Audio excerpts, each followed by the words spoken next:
Okay, everybody. Today we're very privileged to be speaking with somebody who has actually changed our lives. Jordan Ritter is one of the founders of Napster, and I know a lot of people now don't know about Napster, but Napster was the first real file sharing platform that gained popularity, that was able to really change the way things are going, really kind of totally disrupted the music industry. Really kind of changed our world in a lot of ways. And he's continued to do this not just through technology, but through his influence on companies and leaders who have worked in technology that have touched our everyday lives. And so, Jordan, we're very privileged to speak with you today. I've known you for a number of years and have been very privileged to meet you through working together. Terrific guy. I did get him to move to the Pacific Northwest. You and, did. I know that was a little bit, It was a challenge. Of a challenge, but you seem to be happy up there. And, I'm glad we're able to stay in touch on this. Jordan, thanks so much for speaking to us today. My pleasure to be here. And, we wanted to go into a lot of the mindsets that Jordan has adopted and learned throughout the years that have really kind of changed the way, not only how we use technology, but more on a more personal level, how you can adopt these mindsets in order to really be nimble, to be able to change with the times and get ahead of the times and think ahead, overcome challenges. And, obviously, as a serial entrepreneur, he's had a lot of these challenges. He's, moving into a new phase of his life. So congratulations on that too, Jordan. Thank you very much. I'm excited. Getting married and you're going to be a dad. So, first time dad. I can't wait. That actually may be the biggest pivot in your life, actually.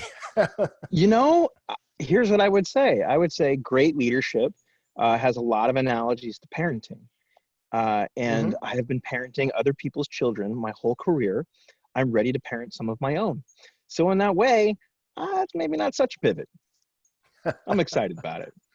That's great. That's great. Well, I'm excited for you. I know it's been a long time coming, so it'll be very exciting. So tell us a little bit. You started, obviously early on in your life, in tech and really kind of accidentally, let's say, the world. Yeah, tell us about that if you could take us through that a bit. Well, it started out not so intentionally and not so formatively. I was basically a hacker. We weren't allowed to call ourselves that back in the day. Back then, the late 90s, hackers were the people who got sent to prison. So being a person who liked to take things apart and understand how they worked, which is what we really were, was not so in vogue back then. But that's what we were. We loved to understand how things work and make them better. Like to tinker. These days, we're either called hackers or we're called makers. We like to make things. So there's all these lovely subcultures that came out of that. A lot of people don't know this, but Napster came out of that culture. And it might make sense when you think about it. As you said, one of the first companies that truly disrupted an industry, first modern companies, late 90s, early 2000s. And so the experience was somewhat accidental. It started out how you hear a lot of successful stories. It started out with a personal problem. Like, hey, it really sucks getting stuff online. These days we have the web and we're all very, very accustomed to being able to stream anything we want on demand. That didn't exist in the late 90s at all. The web was basically born in 1995. So we're just talking a couple years after that. So there weren't many good ways to do these things. And, there were fewer and fewer people back then who really understood how technology worked, how the internet worked, how systems worked, how software worked. It was really the domain of truly well-trained expert computer scientists. We were sort of always the hacker types were always sort of the eschewed few of enthusiasts, or we were called geeks in a sort of derivative way back then, derogatory way back then. But look at us now, we run the internet, so here it is.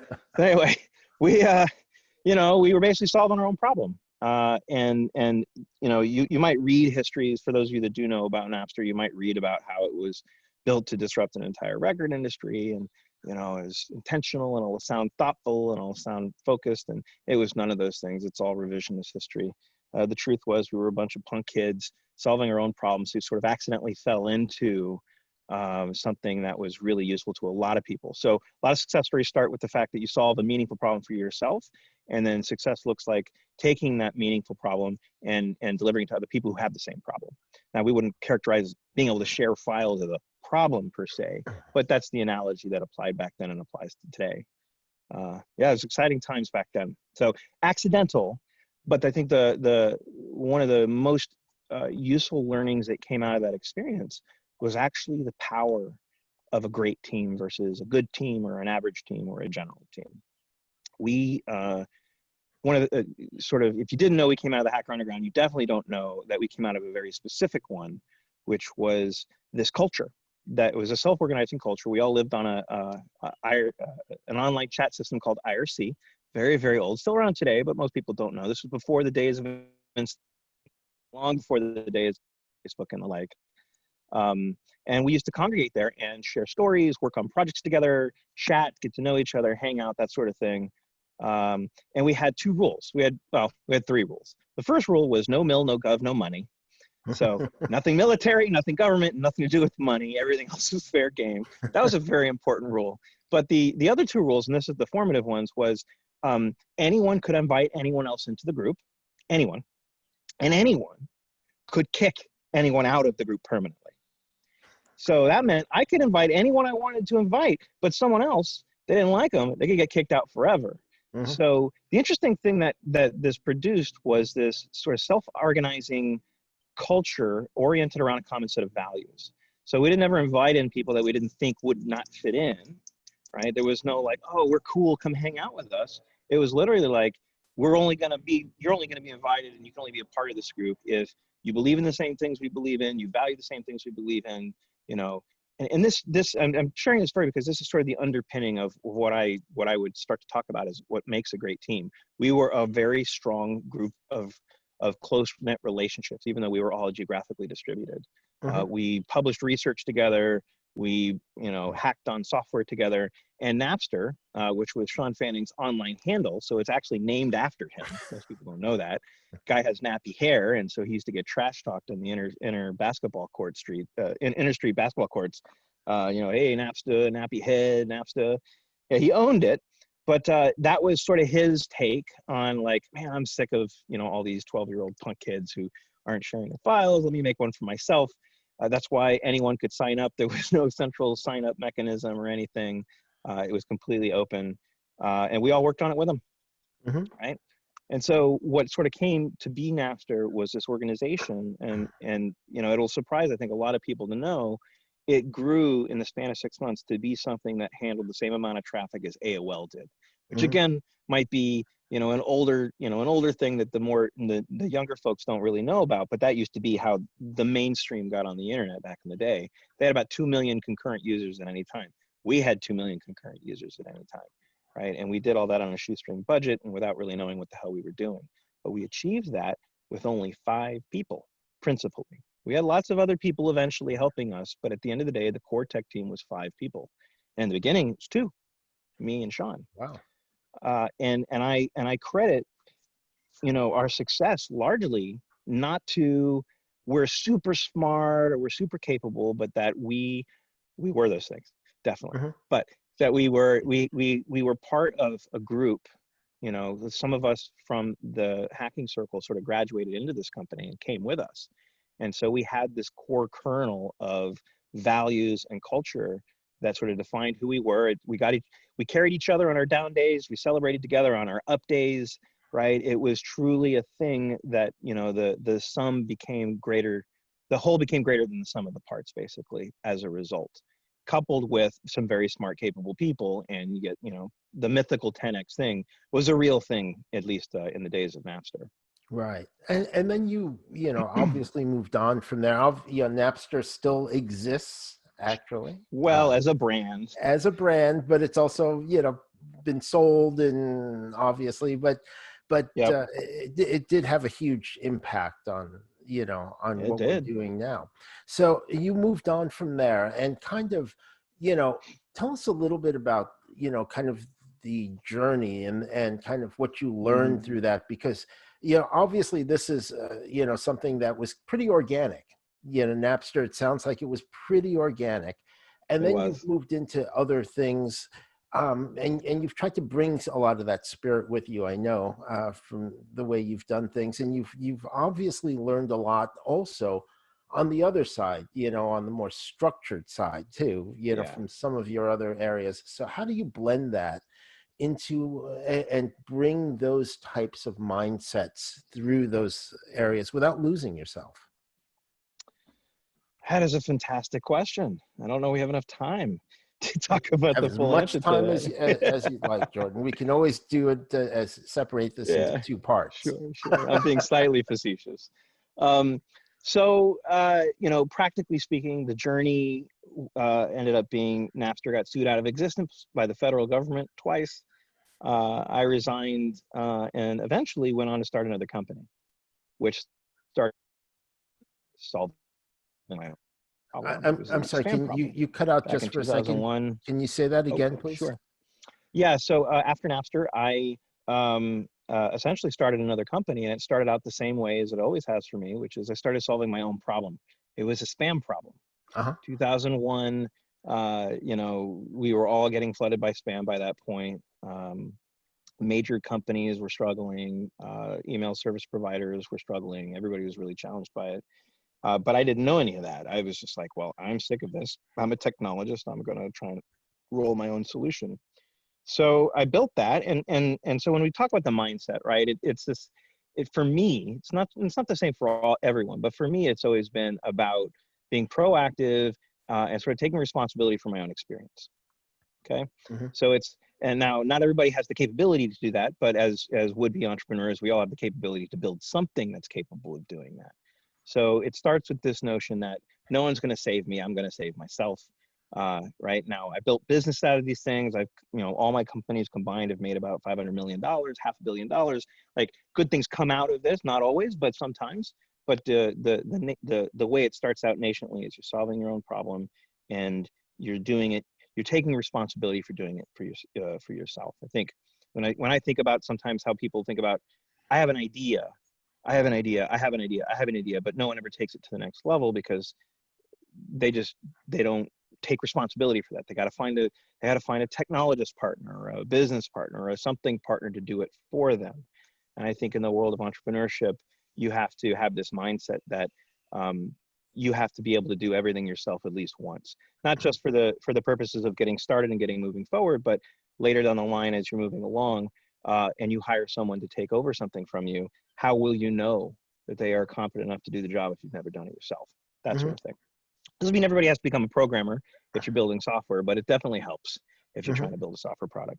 So the next company I built called Cloudmark started out as an anti-spam open source solution. Actually, it was wrote it in open source, and back then and even still today, these days, open source, your primary benefit is ego boost, right? You get known, Right. people love your stuff, and they pat you on the back. They're like, "Hey, good job," and you're like, "Okay, great, cool, thanks. That was my gift for doing all that hard work."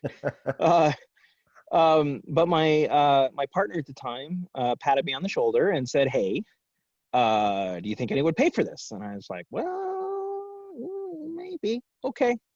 Built a business plan, did some research, segmented the market, did all these things. And again, I never read the book.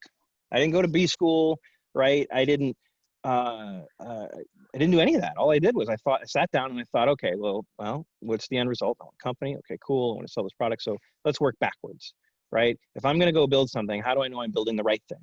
Well, I need to know what else has been built. Okay, so let's work backwards. What else is out there? Segment the market. There's these 5 different categories of solutions. Okay, cool. What am I like? What am I not like? Is what I'm building like something else that sucks? No? Okay, great. Can I characterize myself as something different? Legitimately, right? Not making stuff up. Okay, cool. Now, how do that's my differentiation, right? Am I not trying to build something else that exists? It's okay. I'm trying to build something new, something that's meaningful, something that has a chance. These are all sort of the critical thinking exercises one goes through when you're qualifying whether you want to do something or not. And it Right. doesn't have to be about building a business. This is just critical thinking skills for, do I undertake this project? Do I go after this goal? These are sort of like the mindset and the thinking that one puts behind that. So I basically built a business plan. Probably didn't look like the business plan that everybody's familiar with today, but it sufficed. And I basically started shopping it around, and I'd written this open source software already, and I had to close source it. So I'm probably one of those very few stories, probably not many anymore, of people, giving away something for free and then sort of pulling it back in, and commercializing it. And so fast forwarding through that, that's sort of the practical landscape. The stuff that I brought with me and have continued to evolve throughout my career is really around team and culture, this sort of foundational basis. So I'll share later some of the more practical stuff on top of that, but I want to still underscore, like, the thing that I learned is that when you're going to try and go do something that's never been done before, you need a strong foundation. That foundation, some of us think of it in a personal development kind of way as being trust, respect, honesty, the sort of foundational values. I look at it through different, but at the very exact same things, I say very strong relationships are what create the foundational bed that you build an organization, you build a team, you build a mission and a purpose around. Honesty, trust, and respect are all core components of that. But I used to say, and still say, all relationships are basically same underlying them, whether they're personal, professional, or romantic. They're all the same.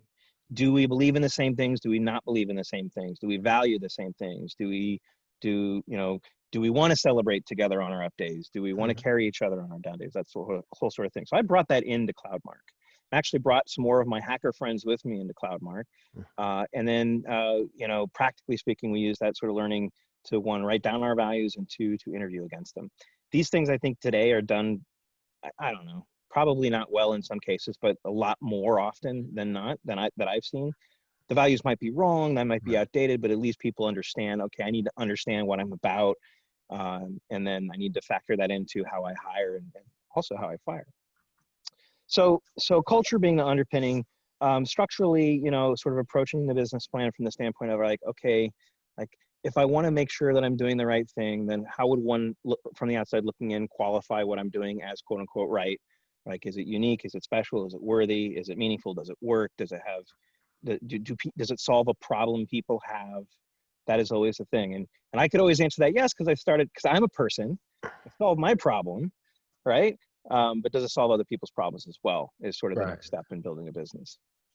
Okay, great. And you mentioned that goes for relationships too. It goes All into relationships, pretty much right? anything. So Think about how your did best you, friend, right? yeah, I agree. It's How the did you same stuff. quantify that, for yourself? I mean, because that's something that I think a lot of people have problems really getting clear about that. Yeah, I wish I had a good answer for that. It took me 20 years to arrive at something that I can firmly say are my values in a professional context, but in a relationship context. But, we're talking about the context of business. I think part of my journey to discovering them involved a bunch of personal development work in my 30s. I had a partner who was part of sort of the San Francisco health and wellness, yoga, sort of new age, hippie-ish kind of. There's all these intersections of different cultures, and it was really fascinating to be a part of that. And part of being in the stew of that encouraged me to go take some personal development courses, and in particular a set from the Human Awareness Institute, or HAI, HAI for short, were profound for me. And I know, we're talking about business and now we're talking about personal development. What do the two things have to do with each other? Actually has a lot. When you're thinking about undertaking challenge, how well do I know myself?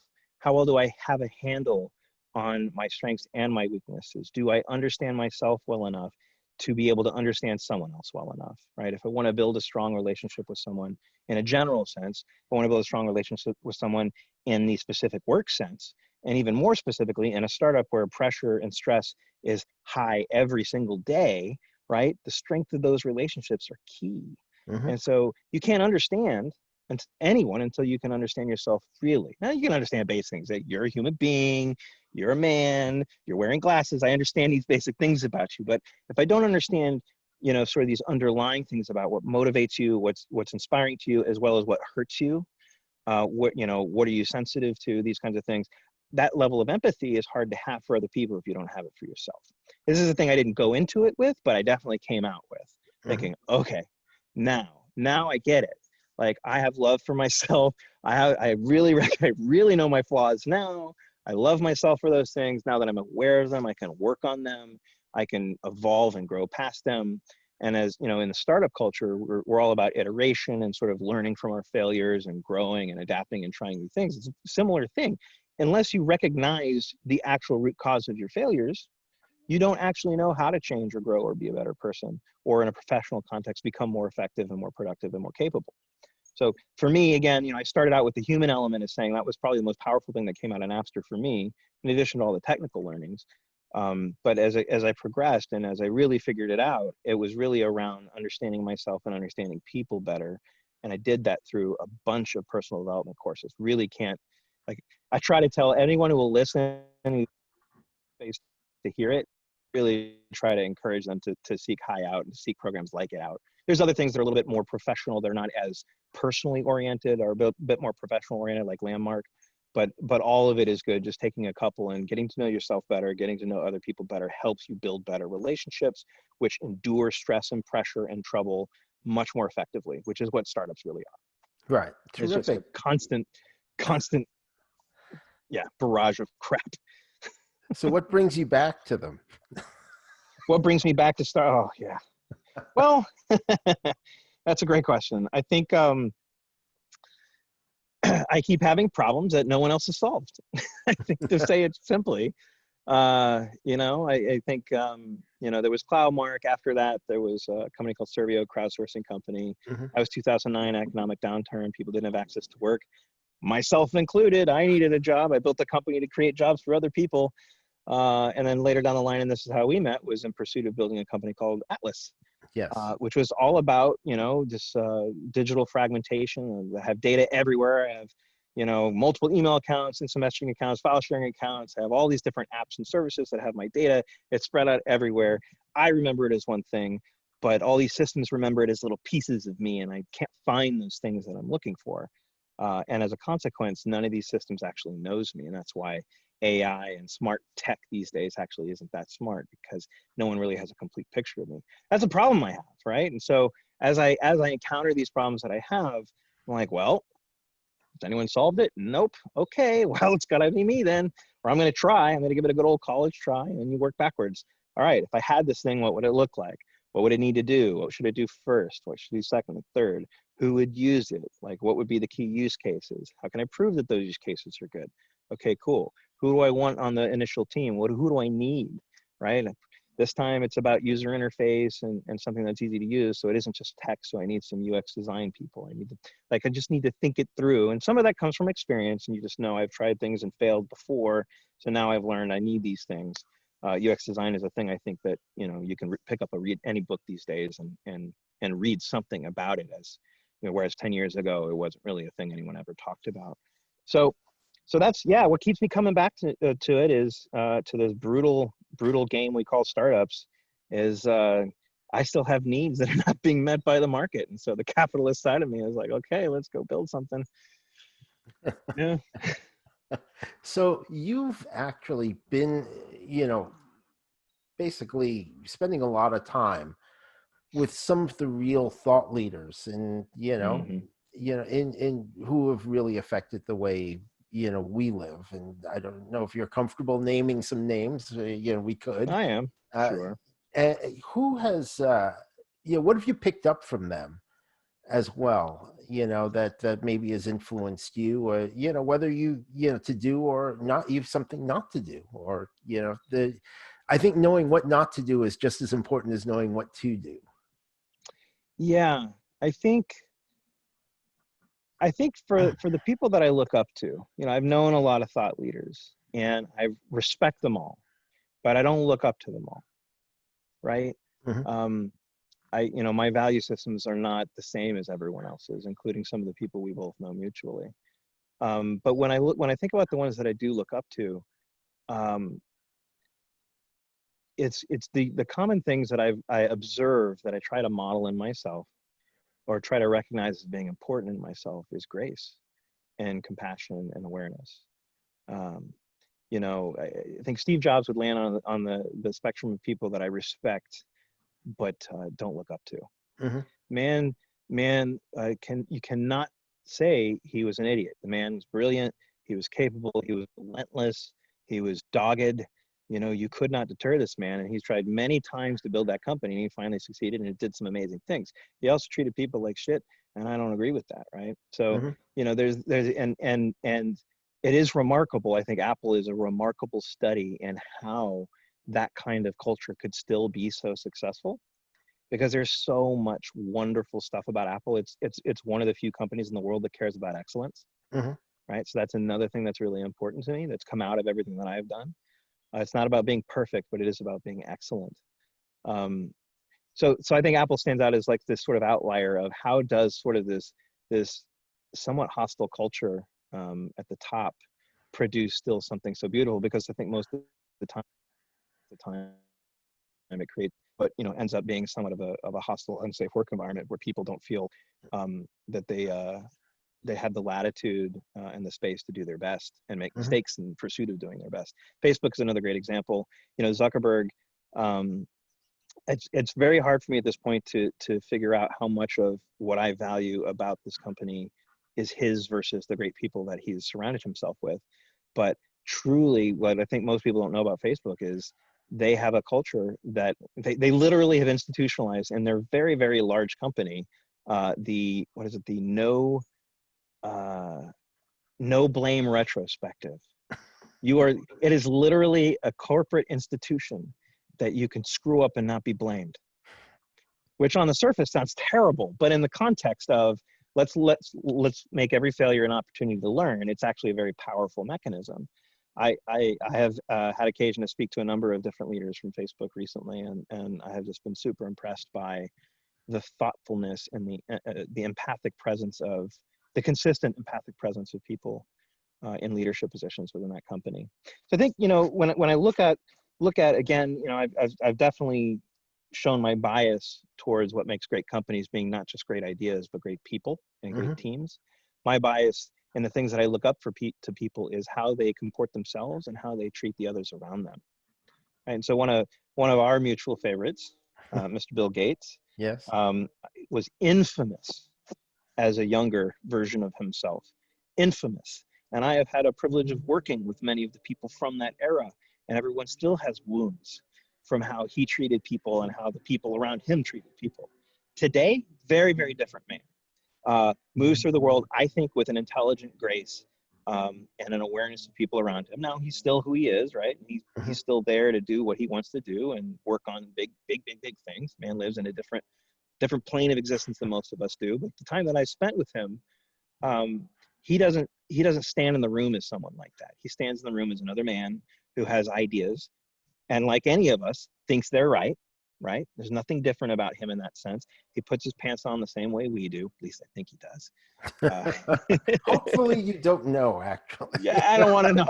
I actually don't want to know. But let's just say, the man comports himself in a way is that he puts pants on the same way the rest of us do.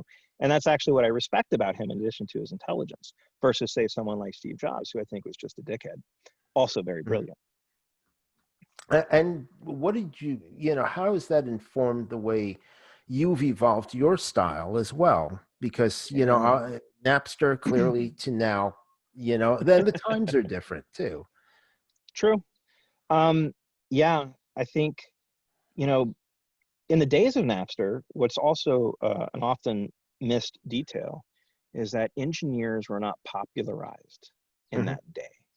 Google really popularized the engineer, and that sort of took off in a post-Google world. Napster was technically, at the same time as Google, but really Hmm. pre-Google's sort of establishment and dominance of the search engine market. So we were still resources and a machine, right? We were people, and we had our own little team, but everybody else around us, especially in the executive level, didn't understand us, didn't connect with us, didn't give a shit, didn't care, right? And that was a very terrible experience. And so having been on the other side of that and having empathized with my own experience through that, it sort of gave me this perspective of, oh, I could have been so much more effective. I would have been happier. I would have been more likely to work later hours or give it the extra go. If people had been nicer to me, had created a constructive environment for me, had been thoughtful about how they interacted with me. And so from then on, forward, like I've had more experiences at Cloudmark at the executive level with, people that we hired before we had established our values who were qualified and confident for the job, but wholly incompatible with Right. what the core values were, and gone through a lot of trial and tribulation associated with those frankly mishires. Even though they could do their jobs well, the whole was less than the sum of the parts because of those value system mismatches. For me, as I started to do my personal development work, it really softened me. I think one of my tendencies, certainly earlier in life, and still something I struggle with, is my brain works real fast. I make connections really quickly, and very often I can be transactional. And this can be startling for non-transactional people. And so I've learned to take deliberate pauses and take a breath, think about what it is I want to say, and shout with feelings, read the room, regular intervals, understand where the rest of the room is at, and connect with people. Because at the end of the day, if you're trying to explain something, the information that's necessary to convey isn't just the data of what you're saying. It's the tone, it's the felt experience of how we communicate with each other that establishes how long and how deep that information will remain in your brain, right? Like, how was it part of an experience that we really enjoyed will strengthen those neural connections in our brain, versus was it just a piece of information this guy just spat out at me and then disengaged and walked off. It's like, oh, okay, not as Right. great. So you've been obviously, in some bigger companies as well as the Mm-hmm. startups, and you've been able to successfully, move between them. And then, let's be honest that, the last one you did with Bill was a very, big project. Ambitious. It was ambitious. It was ambitious, maybe a little before its time, but, Clearly. definitely ambitious. Uh, but you've been able to translate your skill sets and your style through these. How did you, kind of, again, keep your own mindset flexible as you're going through this? Like, well, we did it this way at this place, and maybe that's not appropriate in another place. So I think people who are moving between these types of Big organizations, and small. maybe, yeah, big and small, or even going on their own as an entrepreneur, um, The you know, smallest. right. How do they translate their mindsets and their skill sets into these other areas? How did you, apply your skill sets into new areas like that? So, surprise, I'm going to wrap this back to values again. Hmm. I think what I realized by my third company that was a core value of mine, was adaptability. Hmm. Like, I really valued adaptability. I sought it in other people, and once I became aware that that was actually the word that described this thing that was important to me, it helped me be mindful of it Hmm. throughout everything. Is this a situation where I can be adaptable? Oh my God, this is really challenging. Okay, how do I adapt to it? Okay, let's critically think this thing out. Let's play it out. Like, okay. And then another value of mine, which kind of goes hand in hand with it, is experimentalism. Hmm. Love to try new things. Those two values together, or principles, or mindset, or ethos, whatever word you want to give it, label you want to give it, are profound in being able to move between situations. And it's I can't tell which is on the top and underneath, but it's coupled with this detachment from being right.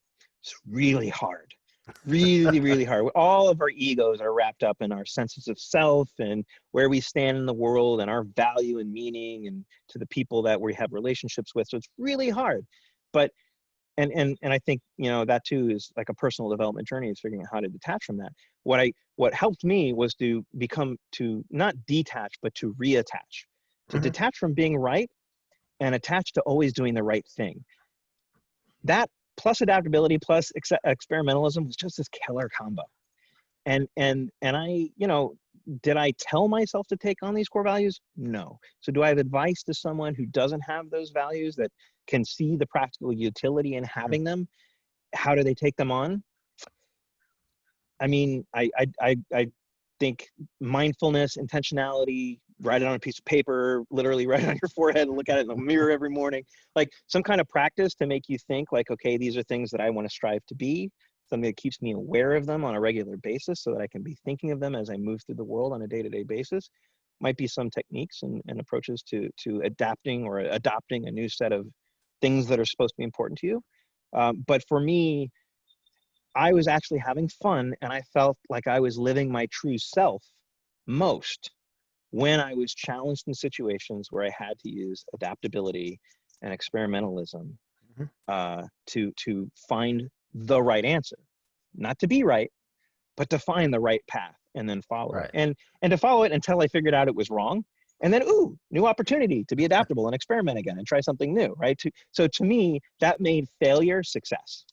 Now you have to be careful. You can't you can't think of all failure as success, because that's just wrong. Like failure is failure, and you have to face your failure. But there are opportunities to do something better, to learn, to grow a different lens. Those are successful situations if you take that information in and you do something with it. Right. So let me ask you this then. I think when we first met, you were in stealth mode. Actually, are you still in stealth mode? And what can you tell us about some of your next projects that it's going to change the way we do things? I stand at an interesting point in my life. Startups are brutal. Yes. And the odd thing is, you can get up in front of people who've never done it before, and they will nod and go, yeah, no, I get it.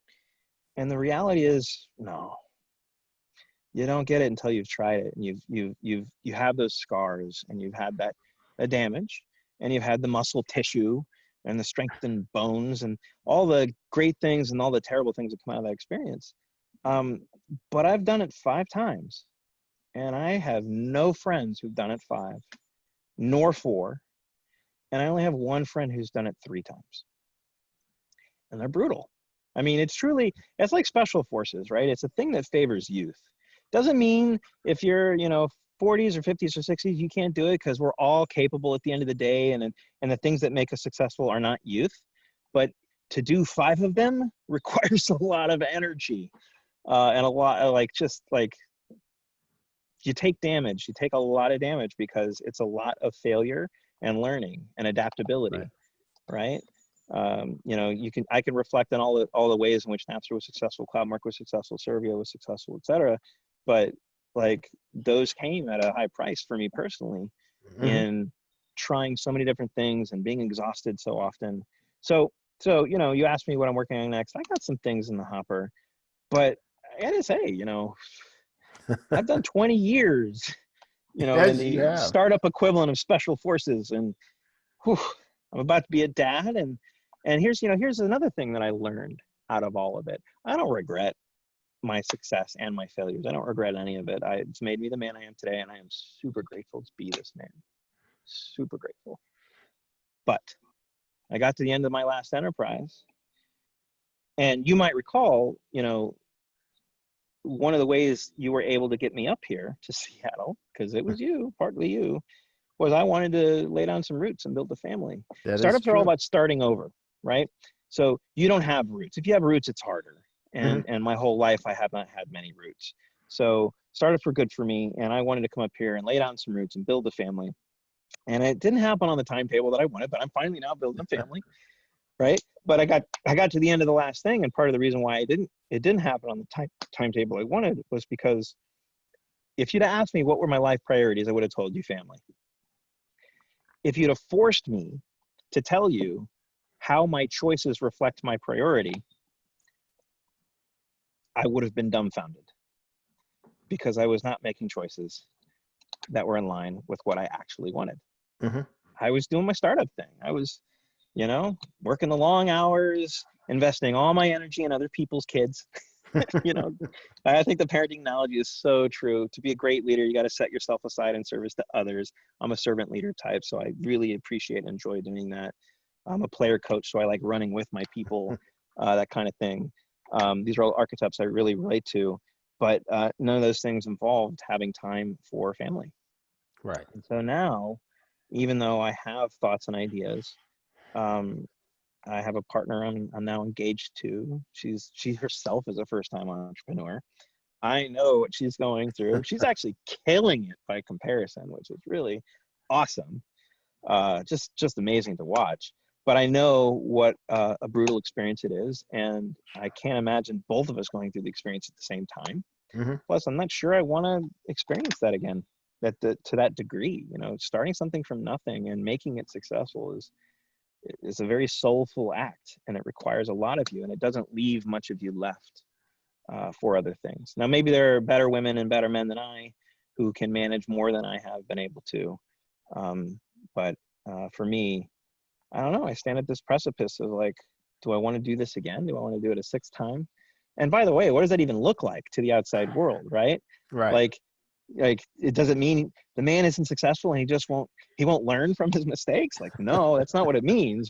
But it could mean that I get the memo. I don't know. So I don't know. I've learned so much. I've learned a profound amount about being a better human being, about better being a technologist, better manager, better executive, better leader, better friend, uh, better player, team player. Like I've learned all these. Like I got asked this question recently, like, oh, you know, tell me about a circumstance where you had to talk to convince other people of an approach. And I'm like, wow, let me tell you about being CEO of this company. And they're like, no, that's not it. You were in charge. And I'm like, but wait, when you're in charge, it's actually the moment you can't tell anyone what to do. You have to do it through influence and consensus. Otherwise, you've undermined your own leadership. So there are all these examples of like, even though I might have been in charge, like you have to learn how to be a team player, how to work through people, how to influence people without actually telling them what to do. Same goes for any level of the organization where you're trying to raise someone up. It's not about you, it's about them in service to their growth and their learning. So I've got to learn all this stuff, and I think, you know, I sort of come to this point now where I feel like I've put in my time, and I want to have an impact. I want to work with great people. I want to build something meaningful. I want to not suffer so hard so that I can spend more time with my kids. Yeah, I get it. So would you say that maybe, you know, your choices are now reflecting Absolutely, you and know, I'm being super mindful and intentional about it. yeah, that's terrific. So I think maybe, you know, one of the key messages is, you know, to when somebody is looking at their values and, you know, what they think their values are, you know, also list out their choices as well to see if they're I mean, actually living them. yeah, I mean, it's powerful and it's hard. It's hard enough to decide like, oh, this is the word that I really relate to. And there's a bunch of techniques you can actually read about in books and online postings about how to like cross-sectionalize what your values are and arrive at them. You know, some of them are like word maps, and some of them are like, what are companies that I magically respect, and now let me work backwards from those and what their Hmm. values are. There's ways to arrive at them, but no one ever talks about like, how do you adhere to them? How do you hold yourself accountable to them, right? And what do you do when you're not? And Hmm. like, and what are practical scenarios where that's happened, and what did you change, or what did you differently, or how did you be your own instrument of change in your own life? Those are really, really hard things to do, but they're things to work at. It's very, very important and very meaningful to make sure once you understand what's important to you and what's aligned with you, that then you recognize how the choices you're making either aligned or not. I think more Hmm. often than not, we're going to find misalignment. And so the work we have to do is to figure out how to do that, how to realign with what's important and valuable to us in the least destructive way. Because Right. usually these misalignments involve relationships. Hmm. Now, can I ask you then? I know you've advised a lot of, you know, young entrepreneurs and startups and things like that. Is this something that you're bringing to them as well? Absolutely. Although I pause and I take a breath and I read the room and I assess how relatable what I'm saying is. I think there's, so the wisdom of my own life is sometimes we just need to fuck up in order to learn. Mm-hmm. Sometimes the mistake is the learning. And if someone tells you all the mistakes to avoid, you're not going to learn anything. Right. Right. So like we have a cat, my partner has a cat.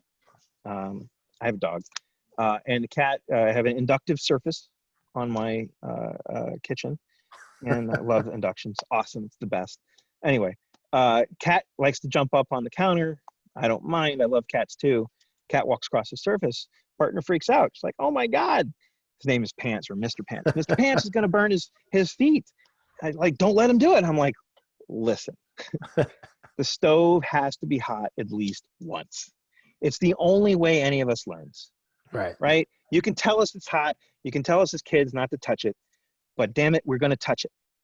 And you're not going to lose a finger. It's going to burn. It's probably going to make a mark. We might even have a cool scar and tell a cool story about it. But we build precisely 0 net new neural pathways when we succeed. Exactly. It's only when we fail that we actually grow our brains. And so, when you get back to your question about advising folks, I'm like, I'm also thoughtful in those moments. Like, I can flood them with all the things not to do, but I'm also thinking in real time, is this a non-fatal mistake that will actually make them a better person? Mm-hmm. Right. And it's not like I'm going to withhold. Like, I'll still share my own experiences, but I won't be so prescriptive when I share it. Mm-hmm. So what happened to From Mr. Pants? as they want to, but what happened? He walks right across it. Doesn't know. He doesn't know. So like, I'm like, it must not be that hot. So like, let's not worry about it. If it's not a problem, it's not a problem. And I think that's what happens sometimes. And with people, they get through something, and sometimes it does take the bigger failure to drive home the lesson. It's true. It's true. And so we have to be mindful. There's some cultures fail fast but fail forward. Yes. It's a kitschy phrase. It sounds neat and cool. Then you try to live it, and it's terrible. You're like, I keep fucking failing. Right. It's so, be wary of kitschy phrases, but there is a wisdom and a truth to that. If you're going to fail, at least learn from it, adapt and experiment and grow forward. Mm-hmm. Exactly. Well, that's terrific. So, is there anything that you'd like people to, to follow about you? I know you're kind of stealthy in a lot of ways. So, yeah, I don't, I used to write a lot. I don't anymore. Usually it's because I'm working on something, or because I spend my time with people mm-hmm. one-on-one, or, group on one. But, look me up on Facebook. Every month or so, I get someone reach out. This past month, someone reached out about Atlas, an ex-growth product manager from Facebook who was thinking about like everyone else, thinking about the digital diaspora problem that we're all suffering from. And like, hey, I found Atlas. Can't believe it's closed. You want to chat? And I'm like, yeah, sure, let's chat. So I love that. I love people reaching out, whether on LinkedIn or over email or over your favorite method. I love engaging with people. I love learning from people. The one thing I wanted to say earlier about like people I looked up to and people I've learned from, as I feel like I've learned a lot more from mm-hmm. people on my journey than I have from people who have arrived already. Mm-hmm. Right? Like, I think people are coming up, I learn a lot from. People who are on the journey that I've been on, who are behind me, I think I actually learn more from than I do from the people who are past me. Mm-hmm. So in that way, I love engaging with new folks because I'm always learning something new in these conversations as I share my own experiences. It's pretty fun. So if anyone wants to engage, I'd love to engage, love to chat. Excellent. Well, thanks so much. So I'll feel free to put those in the notes, LinkedIn and Facebook link. And email. Yeah, sure. Okay, terrific. So I want to thank you again. It's great to catch up with you, and let me know if there's anything I can do for you in the future going forward. And obviously, again, congratulations, and look forward to staying in closer touch. Absolutely. It's great chatting with you, James. I'll talk to you soon. And you too. Thanks so much. All right. Bye-bye. Okay, bye.